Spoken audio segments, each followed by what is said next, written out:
ನಮಸ್ಕಾರ ಪ್ರಿಯ ವೀಕ್ಷಕರೇ, ಮೂಲಧ್ವನಿ ಯೂಟ್ಯೂಬ್ ಚಾನಲ್ಗೆ ನಿಮ್ಮೆಲ್ಲರಿಗೂ ಆತ್ಮೀಯ ಸ್ವಾಗತ. ಹೊಸ ವಿಡಿಯೋಗಳಿಗಾಗಿ ಒಮ್ಮೆ ಸಬ್ಸ್ಕ್ರೈಬ್ ಮಾಡಿ ಮತ್ತು ಬೆಲ್ ಐಕಾನ್ ಪ್ರೆಸ್ ಮಾಡಿ.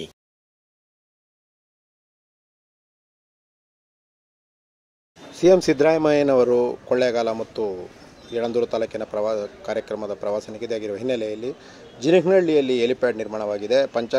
ಅನೂರು ಪಂಚಾಕ್ಷರಿ ಅವರ ಜಮೀನಿನಲ್ಲಿ ಬೆಳಗ್ಗೆ 10:50ಕ್ಕೆ ಸಿಎಂ ಹೆಲಿಪ್ಯಾಡ್ ಲ್ಯಾಂಡ್ ಆಗಲಿದೆ. ಹನೂರು ವಿಧಾನಸಭಾ ಕ್ಷೇತ್ರಕ್ಕೆ ಆಗಮಿಸುತ್ತಿರುವ ಹಿನ್ನೆಲೆಯಲ್ಲಿ ಹನೂರು ಕ್ಷೇತ್ರ ಶಾಸಕ ಎಂ ಆರ್ ಮಂಜುನಾಥ್ ಅವರು ಹೆಲಿಪ್ಯಾಡ್ನಲ್ಲಿ ಮುಖ್ಯಮಂತ್ರಿಗಳನ್ನು